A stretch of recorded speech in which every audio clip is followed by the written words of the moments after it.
Well, welcome this evening to Kate's Kitchen Table.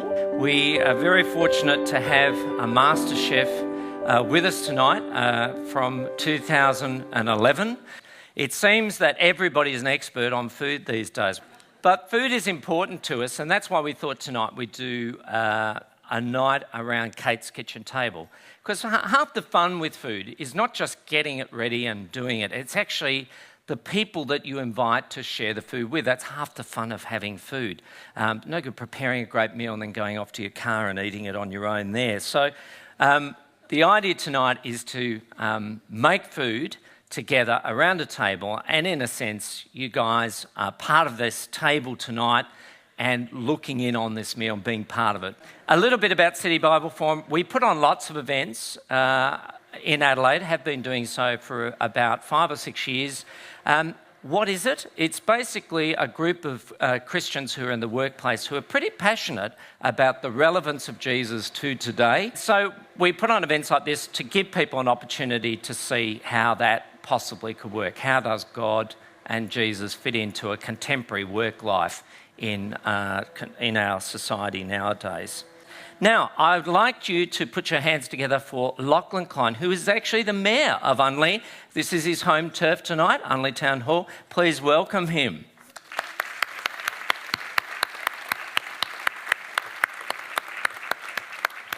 Thanks very much, Craig. Well, don't go any further, because I understand this is where you're going to operate for a few minutes for us. That's not part of the script. What do you mean, Craig? I understand that you have a degree which qualifies you to assemble something. So that's probably a degree which doesn't... It's a Le Cordon Bleu degree. And it sounds like I would be quite at home in a kitchen such as this, but to be perfectly honest, it was in hotel management. Right. So we did one subject of cooking. I failed that. Okay. Which was probably a good thing, because I had to repeat it, and when I did repeat it, that's when I met my future wife. So fantastic. Well, did you hear that? They went, oh. I know, sometimes it's worth failing things. Yeah, agreed. Okay, Lachlan, well, you have got to assemble together the projector that we had presented to us tonight. So really? Your time starts now. Off you go. I can't cut with that. Righto. So yeah, I did a Le Cordon Bleu cooking degree, and I failed it. So you'd think I'd know how to cut bread. There's a number of knives. Lachlan, if this is going to be a MasterChef thing, you've got to go fast. Really fast. Right, okay. And you've got to have somebody shouting down from the balcony to you to tell you exactly what to do. Okay, right. Well... Nice cutting. I think the whole thing's going to fall over the way that I'm doing it. I don't know. Here we go. Yes, cut. Do you want some help? Yes. Great. Thank you. Please come down and help. Anyway, my wife thought that I'd be coming here to learn how to cook, so she was really excited about the whole thing. But I don't know how much. I think we're all going to learn how to cook from the Masterchef, Kate Bracks, and we can't wait for her to come down, because no one wants to see me cook. It's not going to be good at all. But anyway, we'll cut this. How was it? You know, the food that you ate as you came in. How was that? And can I get a bit of a feel? How often? Who cooks once a week in this audience? Who cooks once a week? Who would cook twice a week? Who would cook 4 times a week? He really does have no idea about MasterChef cooking, does he? I'm so glad to be able to welcome you, Kate Bracks, to the stage. Thank you. The Master Chef. Well, and I present to you a bread knife. And knight you. I don't know as Mayor if I can knight people, but if I could, I'd knight you. Oh, very, very pleased. Do you mind if I just move this stuff out of the way and do my own thing? Let's do that. That was a bit of fun. Did you enjoy the bruschetta that you had when you came in? In a little booklet that I don't know if you've got yet or not, you will get. I might have just spoiled the surprise. There's a recipe for you in there so that you can make it yourself at home. Do you need this bread? No, not unless you're hungry. No. So, I'm not going to bother showing you that because really it's very simple and straightforward. But what we are going to do tonight is we're going to cook another couple of dishes. And as Craig told you, we are going to have little samples of it. So the first thing we're going to do is we're actually going to do a smoked salmon. We're going to house smoke. Has anybody smoked anything before? Hang on. I can see a few of you thinking. Let me rephrase that question. Has anyone smoked food before? Nobody? Okay, it is one of the simplest things. We happy to just get started? Let's dive into it. Have we? you done your mise en place? Well, that was something that I did learn. What is mise en place? Mise en place means everything in its place. And how important is that? Well, it depends on how much time you have. Okay. If you have lots of time and you have somebody else doing your mise en place, it's very important, very helpful. If you're in the Masterchef kitchen and somebody's screaming at you, you've got 2 minutes to get this thing done, you forget about it and you just throw it all in. But no, mise en place is a handy thing. Oh. So is being able to light a match. Okay, I'm just going to turn these on. So we're going to do a house smoked salmon because I love to show people how to smoke foods because it adds this lovely flavour. So all you need, and pretty much most people have this at home, is a wok or some kind of deep pan. You line it with foil. I'm undoing all the mise en place, but you know. Well, you're also an educator, I believe. Oh, I am. I was a primary school teacher for many, many years. I'm actually back doing a little bit of teaching now, and I do love it. So just stop me if I start sounding too much like a primary school teacher. No, it's good. I mean, we're all here to learn.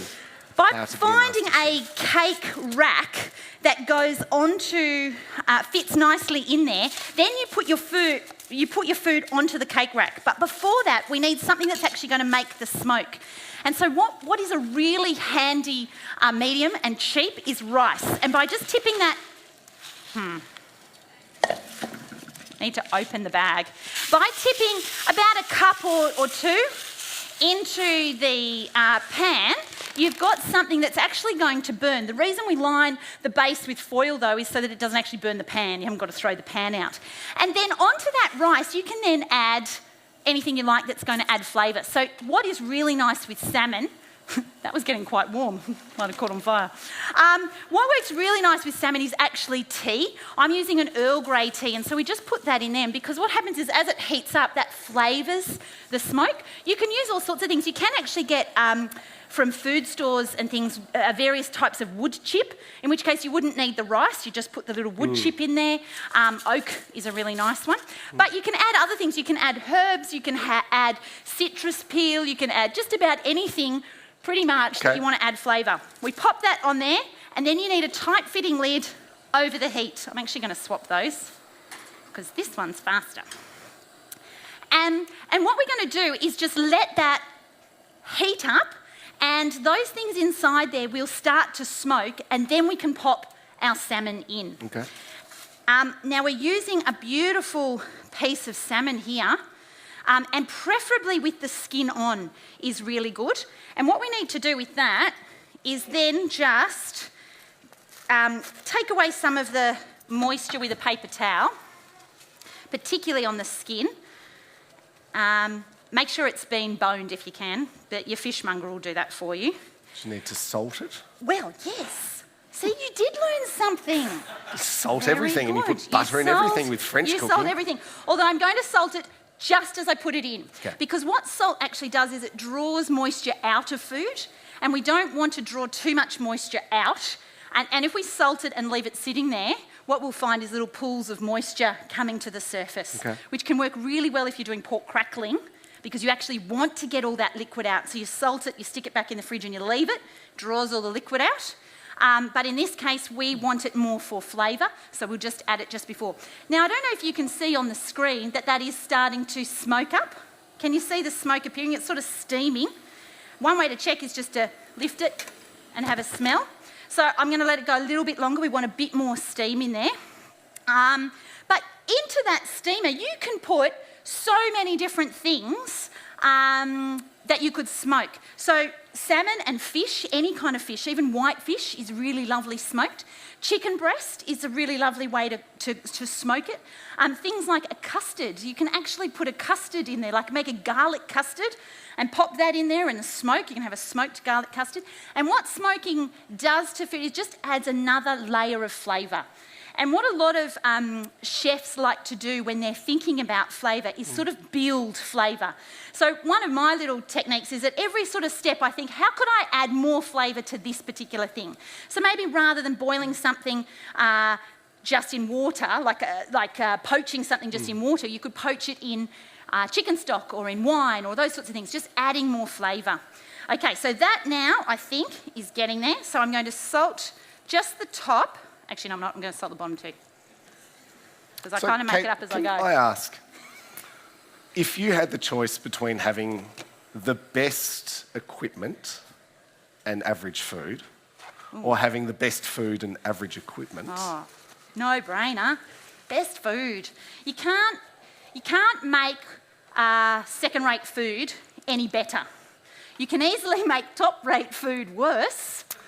But if you start with a good ingredient and keep it simple, then what is there not to love if you've got beautiful ingredients? And it's amazing what you can do with just fairly basic equipment.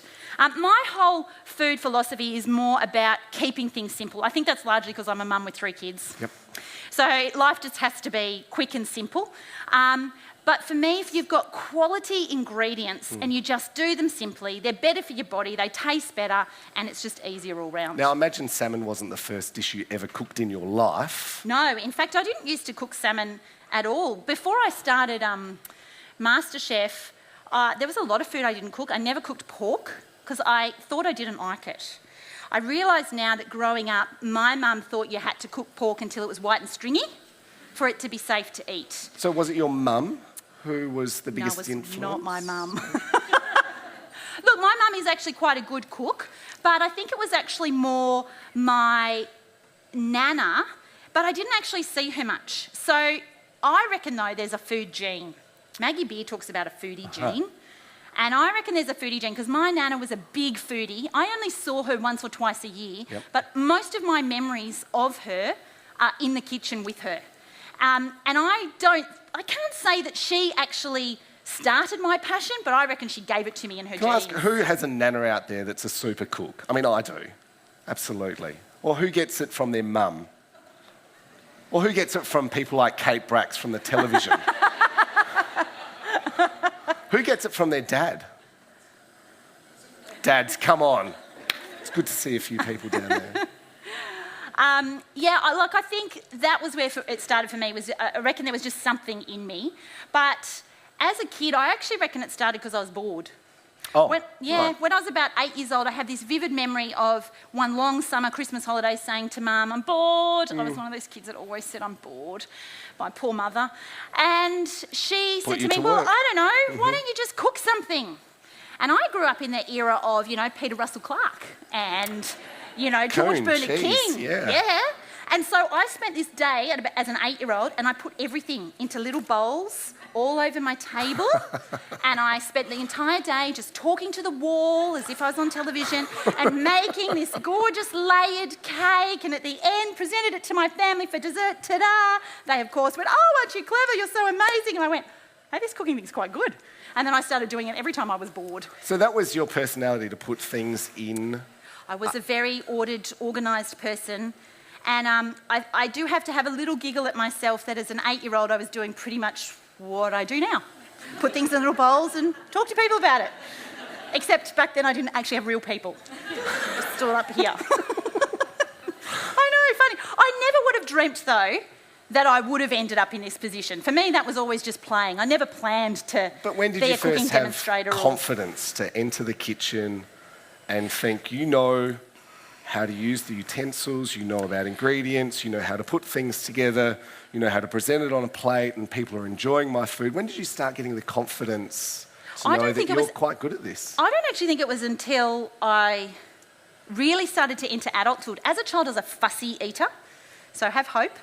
I was also incredibly shy. So if anybody out there's got kids that are shy and fussy eaters, you never know what will happen to them. But my mum was very good at just allowing me to come into the kitchen. Okay. Can you come and help peel the potatoes? Can you come and help do this? Or if I wanted to cook something, sure, go for it as long as you clean up. And so I think my confidence grew. To be honest, when we moved to Orange, so I grew up in Sydney, and then my husband and I, about 9 years ago, moved to Orange. And suddenly I had this incredible produce right on my doorstep, because Orange is a very foodie district. And Now, I was starting just to quickly, get... can you just Yeah, explain so we what's got going smoke. on We in got there? smoke. I'm turning it down a little bit because we've got quite a lot of smoke. Now, we need to be careful with smoke alarms. What I'm looking for in this salmon is on the side, and I don't know if you can see it, it's actually just started to change colour. So I'm actually now going to lift it up and try not to... I might actually turn it off. Try and stop a bit of that smoke. And I'm just going to see if the skin peels off. If the skin peels off, the fish is done. And this is why it's one of the easiest things to do. I'm just conscious of that. Oh, look at that. Hey, So, oh, look. Masterchef. But now what I'm going to do is I'm actually going to take this out the exit door and take the lid off properly so that I don't make us all have to go and stand out on the street Do for you half want an me hour. to do that? Sure, can you do that? I think so. What am I doing? Just take the lid off so that the smoke goes out there, Right. not up to the smoke detectors. So that's our salmon done. How easy is that? So simple. I probably should get on and do it. Okay, maybe not. I should just lift it up. Let's just lift it. I'll go out this door. Oh, that is so funny. Okay, quickly while he's gone. Now you can see that smoked really quickly. It's going to depend on how hot your cooktop is. So some people's cooktop is quite slow, other people's is quite fast. So just the best tip is you look at the side of it, and when it doesn't look raw anymore, it's a good sign to check the skin. If the skin doesn't... Can we take that off? Yeah. Oh, smoke. Oh, it's not that much. Not that much, okay. If the skin doesn't peel off, just put that straight back on, the lid back on, and keep going. And then we'll pull that out of here. Well, probably should have greased it. Anyway, and there's our salmon. Wow. So we'll just let that now rest a little bit, and I'm going to make a couple of other bits to go with it. So we're going to make our own little mayonnaise from scratch. Has anybody made a mayonnaise from scratch? You have? Gosh, you call yourselves foodies? There's only a couple of you. Nah, it's I good. think they're just more shy. Oh. Who has? Put your hand up. Oh, there we see. Now, there's lots of different ways to do it. This is the way I do it because it's nice and easy. I just use a little blender. Thing. That's the thing. We'll put a couple of eggs in there.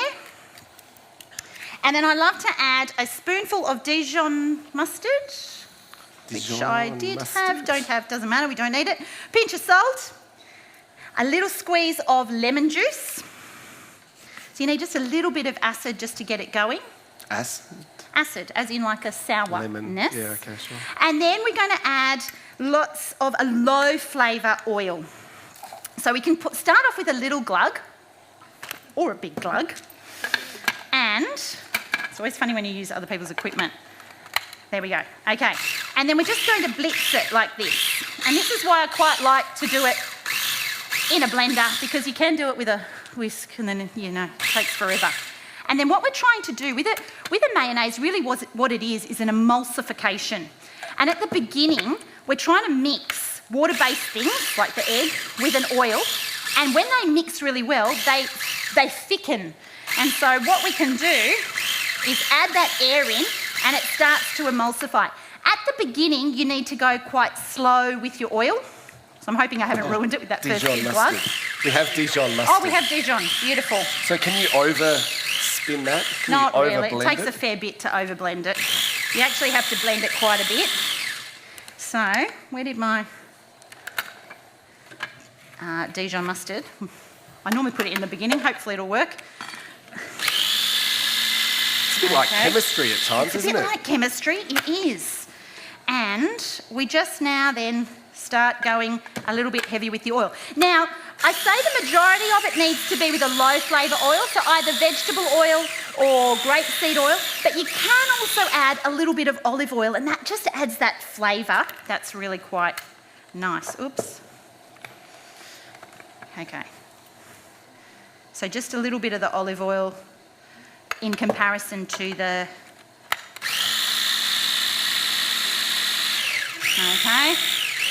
So it's starting to emulsify. You can see it getting thicker. So once it starts to emulsify, you can actually add a lot bigger glug of oil. You didn't measure that. No, I don't really measure much at all. Most of the time it works for me. So when I write a recipe, I'm very particular. I measure everything by grams and, that kind of thing, because I need to know that when you do it, it's going to work for you at home. But when I do it for myself, chuck it in, have a little taste. And was that how your mother and grandmother cooked, your nana cooked? My nana was very rigid. She made this recipe and don't you vary it. So my job when she was making chopped chip cookies was to put 3 chopped chips on each cookie. 3? No more. No more. No less. I know. So what do I do now when I make chopped chip cookies? Just the whole pack in. I know. And look, I used to be, before Masterchef, I used to be somebody that really stuck completely to recipes. Yep. And the very first episode of Masterchef that I was on, can you hear me while I do this? Oh, good. The very first episode of Masterchef that I was on, they issued us the challenge, and I remember turning to the producer at the end of my thing. I said, "Are we allowed to go and get recipes out of our bag, and cookbooks and things?" And she looked at me. She said, "No." And I said, "What?" I was so sure that it was rigged and that they had recipes under there. No, it's not. And I remember having this feeling of dread. Okay, I've got to cook without a recipe. Oh my goodness, what am I going to do? But you know what? In hindsight, it was probably one of my greatest learning curves, Sure. and therefore one of my greatest highs about the whole thing was I have learnt now I pretty much don't ever cook from a recipe. Sometimes I look at the ingredients and go, oh yeah, okay, I'll make up the method. And that sort of all went out the window. And I don't think I ever would have been that if I hadn't been forced to jump into the deep end. And my husband gave me very good advice before the whole MasterChef thing started. He said, you know what? Just don't be the best, don't be the worst, sail through the middle and you'll be fine. Like the grey person. The grey. And because back in those days, they did only show the top 3 and the bottom 3. Now I've noticed they're mixing it up. They're trying to keep us on our toes. Okay. And so... But how did you end up in Masterchef? in Masterchef? Is that what you're going to ask me? I mean, were you the type of person that saw the first season and then the second season and thought, right, this is it, time for a complete change in my life, I'm going to go for it? No. Just pause 1 second. Roasted garlic, you just grab cloves, drizzle them with oil, stick them in the oven for about half an hour, and then they squeeze out as this most yummy thing. Just remember to take the skin off because the skin's not so yummy, and pop that in. And then also a whole stack of salt. That is the key to homemade mayonnaise. When you buy it in the shop, it has a stack of salt in it, way more than probably what I will put in. But without the salt, it just tastes weird. So you need lots of salt. Anyway, Masterchef. No. So my husband obviously knows that has known all along that I love to cook. I'm the kind of person that went off to, any kind of cooking class or anything that was there that was to learn a bit more. And one day he came home from work before the first season of Masterchef, and he said to me, "There's this new show coming called Masterchef. I think you should go on it." And I said, "What do you mean, on TV?" And he said, "Yeah." I said, "I'm not going on TV, that's ridiculous." He said, "Kate, it's just this show, they have it in England, watch it online and see what you think, then tell me." So I did, I watched it online and I thought, oh my goodness, that looks like so much fun. So I went onto the application form for Australia and filled it out. It took me 10 minutes, but I got to the last question and it said, would you be willing to be away from your family for up to 4 months of filming? And at this stage in your life? And at this stage of my life, my baby was 1. I think there's the cutest baby over there. I know. I think that is such a blessing to have a little child in the room. That's lovely that you've been able to bring them along. Sorry, you were saying? You kept talking about the baby. Anyway, so I shut it down. I didn't send it because I thought, I'm not leaving my baby at 1 for 4 months. Anyway, I then watched really avidly season 1 and all of season 2, and of course it became this juggernaut. You know, when I had gone through it, I thought, oh, nobody will know about this, I'll just duck off, do my funny little thing, it'll probably be on pay TV, nobody watches it, be fine. Anyway, it obviously become this juggernaut of a thing. 3.12 million people watch. Something ridiculous the like final that. of the first season. Yeah, and then, so at the end of season 2, so I was the one that had the big Masterchef party, the final season. Come on, everybody, bring your favourite dish. We'll eat together. We'll watch the finale together. Did that for season 1, did that for season 2. And then at the end of season 2, there was an ad on TV saying applications for season 3 open now. And I thought, I wonder how this application form has changed. You know, I filled it out at the beginning, took me 10 minutes. And so I went online, just more out of curiosity. I was not planning on going on it. No. And then it was one of those systems where you had to fill in every single field before you could go on to the next page. So gradually over the course of a few days, I filled it out. It was long and in-depth, you know, your greatest fear, your best dish, your worst dish, everything. Anyway, the submit button at the end was in the same place as the next page button. Press submit and went, oh, it doesn't matter, thousands of people applied, that'll be the end of that. Well, how many people did apply? Yeah, I think in my season there was something like 7,000. So there's a reasonable chance you're going to be overlooked. Reasonable chance, yeah, you should be, I reckon. Anyway, excuse me 1 minute. Yep, that's good. Anyway, so it goes off into the ether. I think that's the end of it. And then I get a call about 6 weeks later. We'd like you to come in for an audition. And I said to my husband, I'm not going to Masterchef. It's ridiculous. He said, And Kate. was that in Orange or did you have to travel? No, I had to travel to Sydney. And he says to me, Kate, it's a weekend away from the kids. I think you should do it. And at this point, yes, bonus. So off I went, packed up my little bag of goodies, headed off, and thought that was it. A few weeks later, it was about 6 weeks again. What was the audition like? Oh, the audition's interesting. We had to take a cold dish that we then presented and stood up and... from Orange? From Orange. You brought it from Orange? Yeah, well, actually, my mum and dad live in Sydney, so I did it at their place. And take it in, and then that was the first round, and if you got that, then you had to have an interview in front of the TV camera. I don't actually think they had a record button. I think they were just seeing how you responded. Was that the first time you'd been in front of a camera? First time I'd seen anything to do with TV. I remember getting really excited because I saw Jimmy from season 2. Oh my goodness, Jimmy! He's a real person. Now people do that to me and I go, I know that. Anyway, and then the next bit is you then have to actually cook for real in the kitchen with George and Gary. It's very exciting. And just quickly, what are you doing? Oh, sorry, I'm just prepping veggies. Everybody knows how to prep That's veggies. Easy. So we're just doing some green bits, trimming. If I wasn't trying to talk and do this at the same time, I'd probably just do it a bit neater and just cut off the bit where it grows and leave the bit where it doesn't. But, you know. It's all right, I'm just eating it. It's family, it's just for you, doesn't matter. Anyway, and all I'm going to do is just blanch them with a little bit of salt in the water really quickly and then we're nearly done. And that was it. So once you cooked... And you went back to Orange. Then I went back to Orange, thought that was the end of that. That was a nice little weekend away from the kids. Yep. And then I got a call about 6 weeks later. I remember I was in a sports shop with the kids. It's a fairly long time. It is a I mean, fairly I can long time. understand that it would be 6 weeks, but you've probably forgotten all about it. I had pretty much thought that was the end of that. That was fun, great.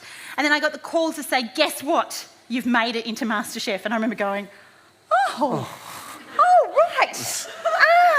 Okay. Can I call you back tomorrow? I need to think about that. And because you probably needed to talk to Luke, Yeah, right? the woman at the end said, are you serious? I said, I'm deadly serious. Yeah. Anyway, and I had this agonising 24 hours of do I go, don't I go, what do I do? And in the end, Luke was arguing all the reasons why I should go, why I could go. I'm arguing all the reasons why I can't go. It's too hard. I've got the kids. We're involved Were you in working this. at that stage? No, I was full-time at home, but I was pretty involved in lots of community things, helping in the school classroom, all that kind of stuff. And in the end, Luke says to me, look, it's probably only for a couple of weeks. It's not like you're going to win it. So just go. So I blame him. So off I went. And the thing I did have in me was I don't want to go and then pull out. So if I go, I have to go for as long as it lasts. Are you competitive? And didn't think I was, but I think I might be a little bit. You discovered a lot about yourself. Discovered a lot about myself. Yeah, and as the time went on, I remember thinking, oh my goodness, I got through again. Oh my goodness, I got through again. And towards the end, I would actually be on the phone to look, I'm through again. He was fantastic. You have to keep going. You're doing well. We're fine. Kids are fine. Just keep going. So yeah, that was. So how long is the delay between them filming an episode and showing it? For my season, we were the longest running season. Isn't that typical? We filmed for 8.5 months. I know. So you're in. But I signed Sydney a contract for 8.5 that was months. worded, yes, that was worded, the winner and runner-up will be required for 8.5 months. I thought, And Luke had fine, told that's you you not weren't bad. going to win anyway. So. Yeah, that's how that one went. And So do the kids come down and see you every now and then? Or? so, yeah, fortunately for me, the way it worked with our season, there was a psychologist on the team, and her job was just to make sure everybody was okay. And when I came on with young kids, I was a little bit very naive. I was going to say a little bit, very But they naive. knew a lot about you from your questionnaire. They do. They know a lot from your questionnaire, but I didn't know a lot about TV and all that kind of thing. Okay. And in the end, the thing is you only get one phone call a week. And at that point, I was thinking, I don't think I can do this. But they pulled me aside quickly and said, but yours is different. You've got 3 kids. You will also get an extra 2 Skype calls a week. So Luke and I use the Skype calls for the kids and the phone call for us. And we want the kids to come and visit you every sort of 2 to 3 weeks, because the kids actually need that. At the age that they're at, they need to have physical contact with their mum. And to be honest, that's the only reason I could actually then continue and go through with it. And I've got to say, the other contestants that I was with were so incredible about it, because I felt terrible. I'm getting to see my family every 2 to 3 weeks, and they're not. They're going for months at a time. Which would have been hard for them, but did they have kids of a similar age? Or? Well, no, but they still had family. But you know what? I thought that they might resent me for that. Not at all. You know what they did? They used to make things for me to take to my kids, to take on the picnic. Nice. They were absolutely gorgeous people who could see that it was actually about the kids, it wasn't about me. And so I feel incredibly privileged to have been on the show with those people. Now, I've just simply steamed these greens, and I'll just drain them off, turn the heat off, throw them back into the saucepan with a little bit of butter. I know how to do that, by the way. Yeah, I know. I can do This that. bit's not hard at all. But the other thing I'm going to add in there is some beautiful fresh herbs. Butter. A little bit more salt, because, you know, you can. And then dill. Has anyone seen Alice in Wonderland? No. Sorry. Why? There's that character in Alice in Wonderland. Trickle. And I go, salt. Salt. Actually, my little girl, she's now 8, nearly 9 this coming week.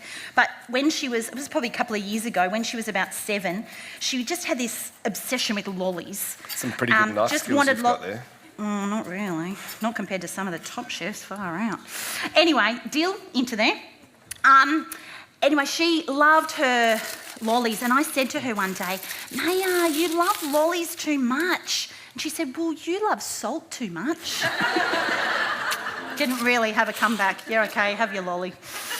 Okay, I've also got some snow pea sprouts. I love them just for crunch. So can we just talk food for a minute rather than Masterchef? Yeah, go for it. What we want to do with a dish is not throw it on the floor. What we want to do with a dish is think about 2 main things. One of the things is flavour balance. You hear the chefs, particularly on TV, talk about balance. Oh, the balance is wonderful, the balance is out.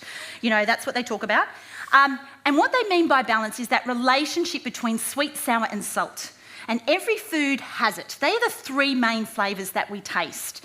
A lot of the other things that we think we taste, we actually smell. And that's where the layers of flavour come in. But we need to get sweet, sour, salt fairly balanced. If we think about this salmon dish that I'm doing, salmon is by nature on the sweeter side. So I'm not necessarily talking sugar, I'm just talking sweetness, just general sweetness. So we need to add salt, which you've seen me add, and we also need to add sour. And when we've got sweet, sour and salt all together in beautiful harmony on the plate, then we have what we call balance. And it's the same whether it's a savoury dish or whether it's a sweet dish. But the other really important thing is texture. And it's one that we as home cooks often don't think about. And with texture, you actually are not thinking about balance, you're thinking about contrast. So when you've got something creamy and something crunchy, the crunchy actually makes the creamy taste creamier, and the creamy makes the crunchy taste crunchier. And I know you know this because if you've ever had a bowl of ice cream and then you put things like choc chips or toasted nuts or something Only with a bit of choc crunch. chips, okay? Only 3 choc chips. Suddenly it just tastes better. And it's not just about the flavour, because you can even do it with really low-grade choc chips and it still tastes better. And what it is you're getting that contrast. And so when you're putting together a dish, you also want to think about contrast of flavour, but not just two. Try and mix it up. So in this particular dish, we're going to have the springiness of the salmon. We're going to have a bit of bite in the things like the beans. We're going to have more of a crunch in our snow peas. And we're going to have a creaminess with something that we make using our roasted garlic mayonnaise, which is really just an aioli. The reason I make it in big bulk is because then you put it in the fridge and pull it out to put on anything. But what I'm actually going to do for this particular dish, if I can find another bowl, and I can't because I've used them all because I'm a messy cook, I'm going to use this bowl.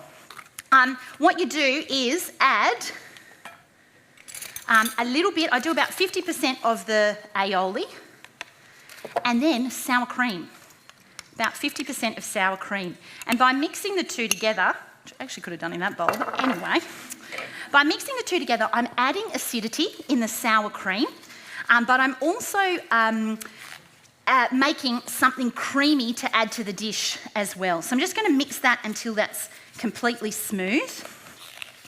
In this particular dish, I don't want a big blob of cream because I'm actually wanting to drizzle it.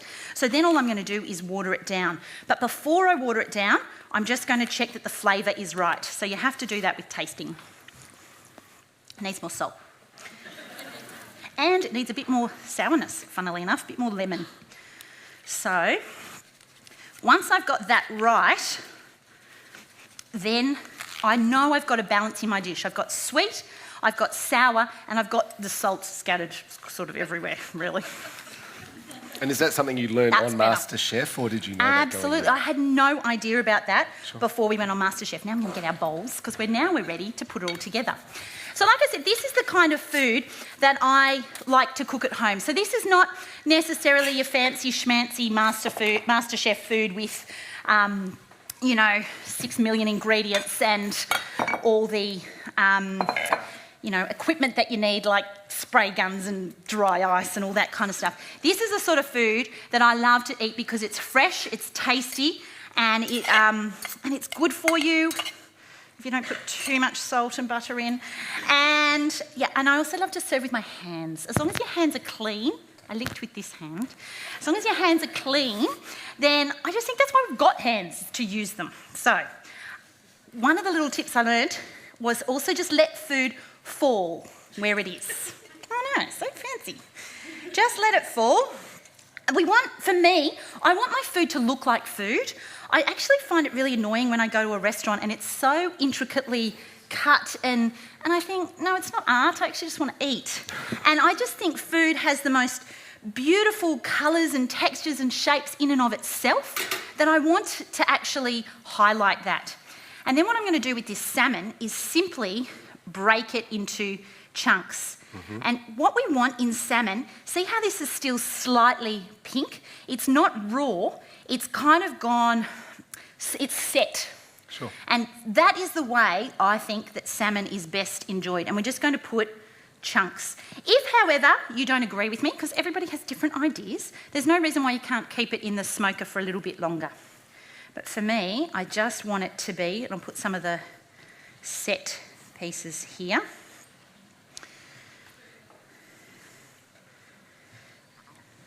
I'll try and... Wow. Yeah?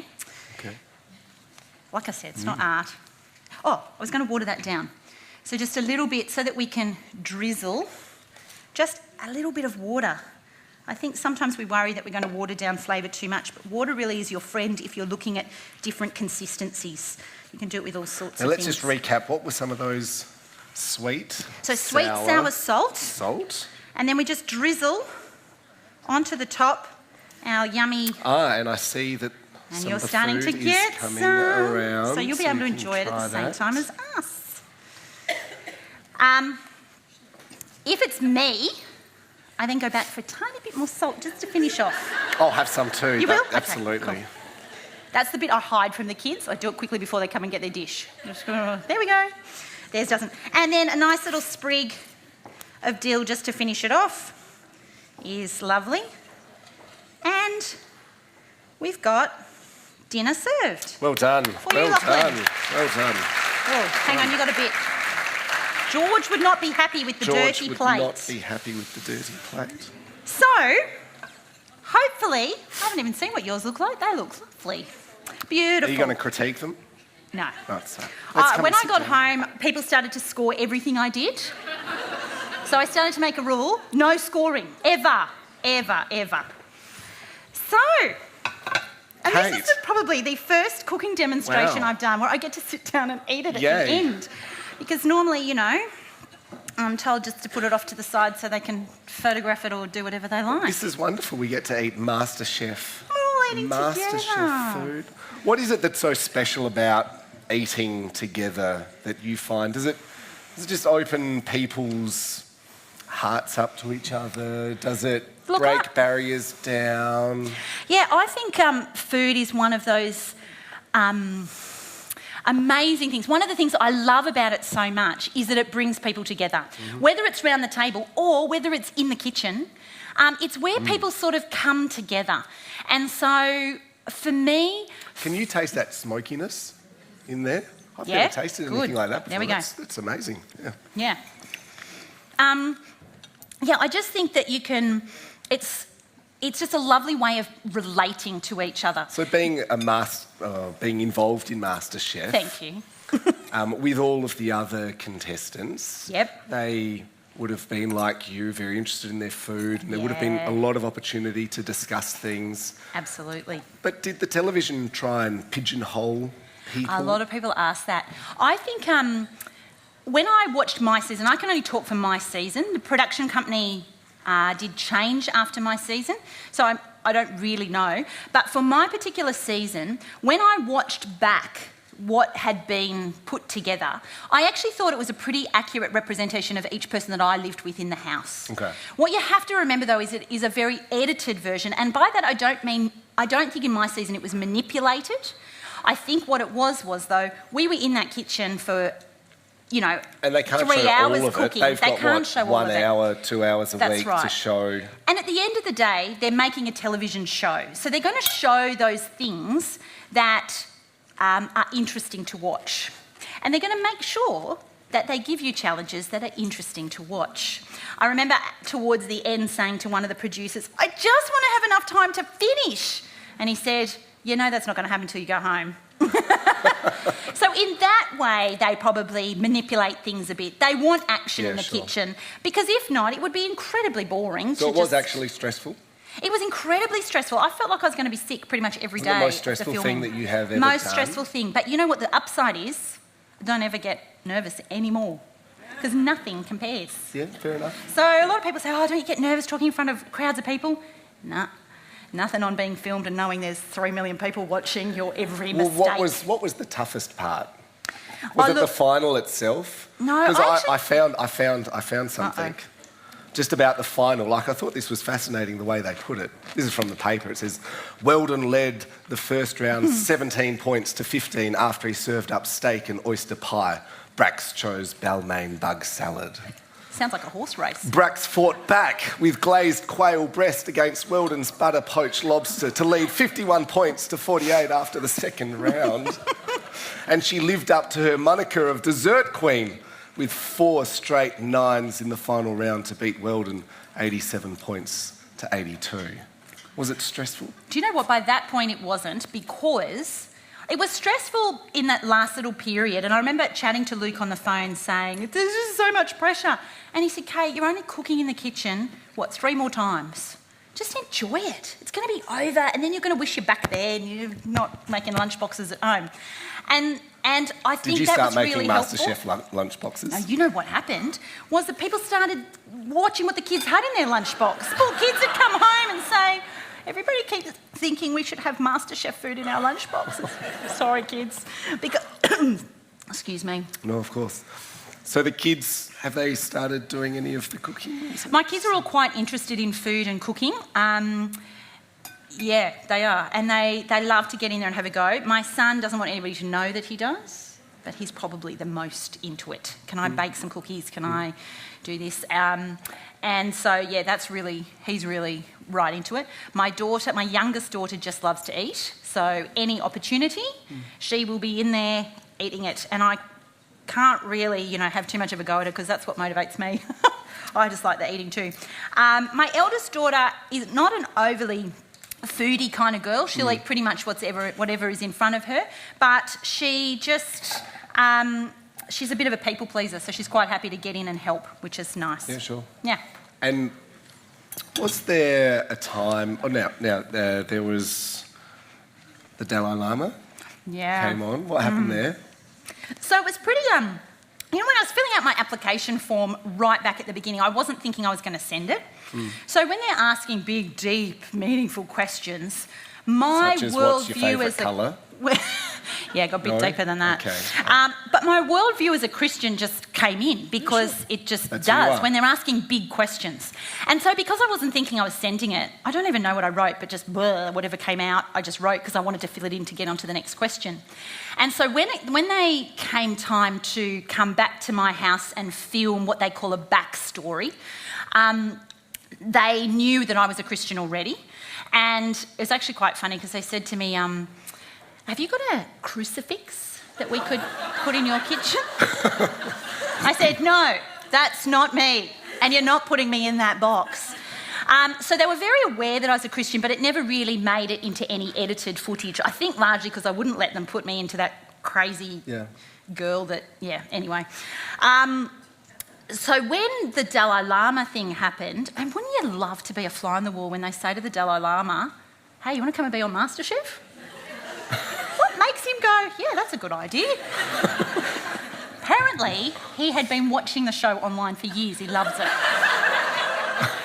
Anyway, because it was a big deal and the Dalai Lama had this ridiculous schedule that he had to stick to, we were brought together. It was a very rare moment, but we were brought together. So after they issued the challenge, we found out we were cooking with the Dalai Lama. They actually then brought us together for a meeting to say, now, these are the things you need to be mindful of. And I had worked out that the proper way to address him was as Your Holiness. But for me as a Christian, I have a bit of an issue with that because the Bible for me is the place where we find out how God's view of the world, why he made us, how he made us, and what his purpose is for us. And one of the things in there is that God is the only one that's holy because holy means perfectly right with God. In a perfect relationship, nothing's ever gone wrong. And so he is the only one who is actually holy. So for me to then call the Dalai Lama Your Holiness, I was in a bit of a dilemma because then I would be offending my God. And so I had to ask in this meeting, is there something else I could call him other than Your Holiness? Because I just want to show him respect. So this is a couple of hours before he's coming on set? This is, yeah, exactly. And so the lady that was running the meeting goes, yeah, you could call him Dalai Lama, he wouldn't mind at all. So I didn't really think twice about it. Then we actually had a journalist on set that day, I think because it was a big deal, Dalai Lama. And she picked up on the fact that I was the only one, as I put my food down, that said, Dalai Lama, I have made you, and I have no idea what I made him, but something. And everybody else had said, Your Holiness. And so she asked me about it afterwards. She said, why didn't you? And I explained to her. And then she was curious and she asked more. And then it was that got out in the newspaper article and then got picked up by every other media source. Oh, so it actually became quite a big... It became a really big thing. Not in Masterchef. It was never mentioned on Masterchef itself. You never knew about this? I had no idea. Because in the house, when you're in the house, you've got no access to free-to-air TV, magazines, newspapers, anything. So you've got no idea what's going on in the outside world. And it actually wasn't until we were filming the final week and they moved Michael and I from the house to a unit because we didn't need to be in a house that could hold 25 people. There were only the two of us and a house coordinator. But when we moved, there was a TV in each bedroom. And the house coordinator went, I think he thought, one more hassle, how am I going to get rid of these TVs? And he goes, look, I won't tell if you don't tell. Michael and I are like, yes, we've got TV. And so I'm in bed watching my TV thinking, this is great. And I was on the phone to Luke, and that show Can of Worms came up. I don't know if you ever saw it. You know, I ask controversial things. Anyway, I'm sitting there chatting away to Luke. Can of Worms is on. You were the subject. And it of goes. Can of Worms. And Dicko says, so did Kate do the wrong thing by not calling the Dalai Lama Your Holiness? And I'm just there. I'll call you back. And so this is just before the final. This is just before. This is as we So are you're not cooking the stressed final. enough. I know. You know, let's just add a bit more. But I'm also thinking, hello, husband, aren't you supposed to tell me these things? And so, yeah, I did. I called him back. He had a bit of explaining to do. But that was the first time I realised it had become a bit of an issue. But for me personally, with the Dalai Lama, he is a lovely, lovely man, and he was nothing but lovely with me. Like, nothing actually happened during there that would have been disrespectful or in any way. In fact, he walked around eating, I think it was like those wasabi peas. And when he came to me, he's like, do you want some? I don't know. Did you take it? one? I think I did. Sure. He's such a lovely, lovely man.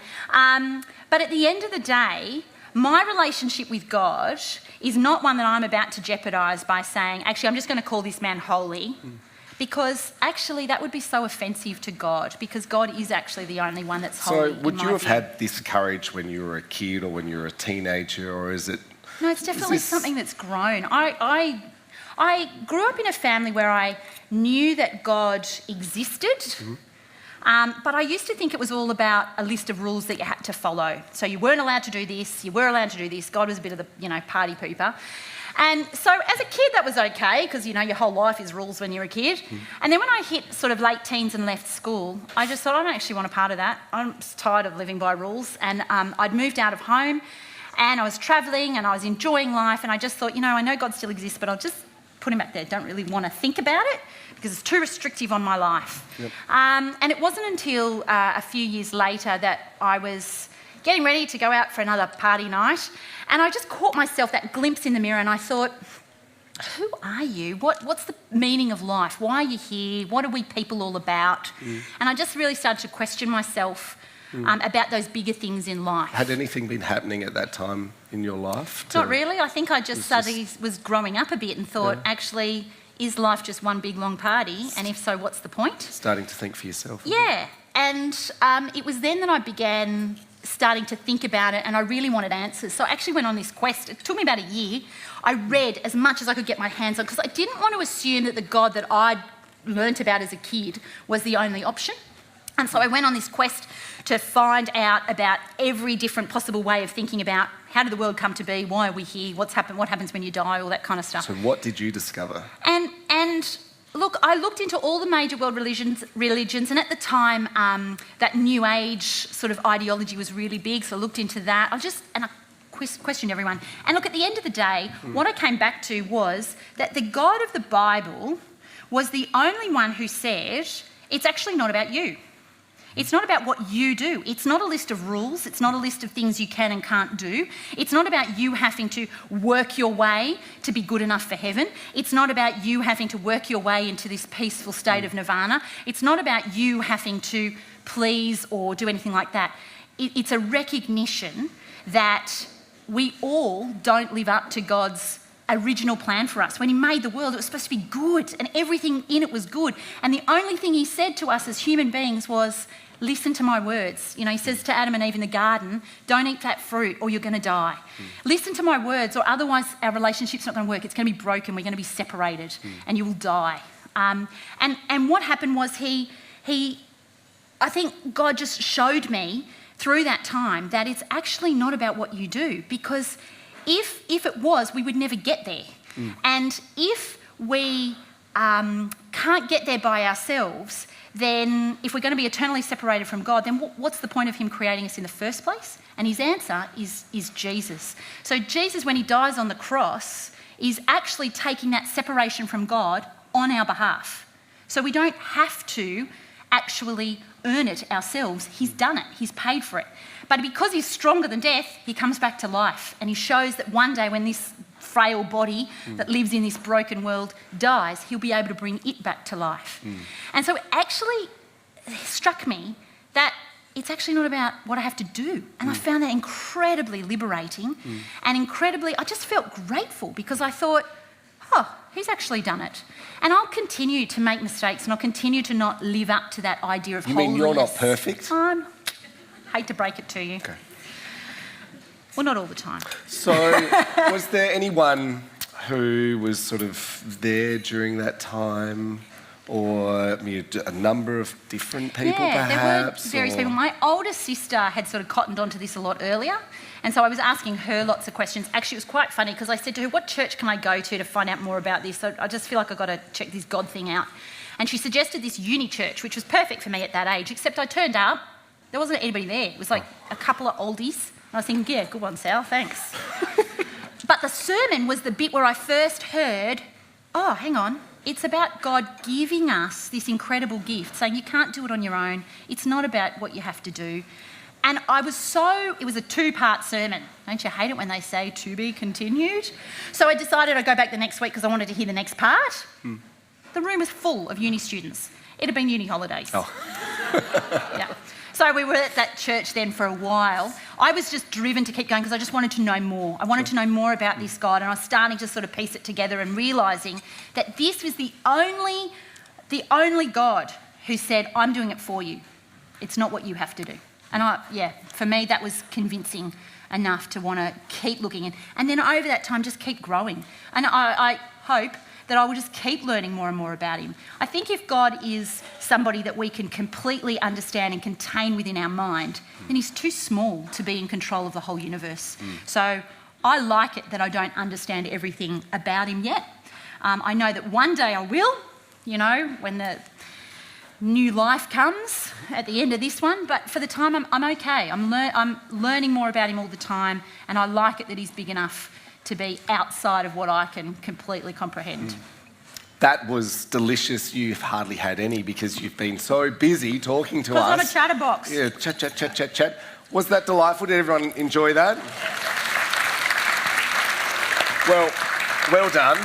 I'm so glad I could have helped you make that because You're a great help. Do you all think you could make that at home? Do you get the feeling? I mean, it's fantastic flavours. I love that smokiness to it. And how easy is it? It wasn't actually too hard. So the alfoil, the rice and the tea. Or anything you've got in the pantry. On a baking... Yep. I've even done it before with the tea where I haven't had loose leaf tea, so I've cut open tea bags. Why not? Be creative. That's what you learn on Masterchef. You use what you've got. All right, so what's next? I reckon we have to do some dessert. Yes, please. Dessert is my thing. Well, that's what they said in the paper. It's what I love. Yes. They did.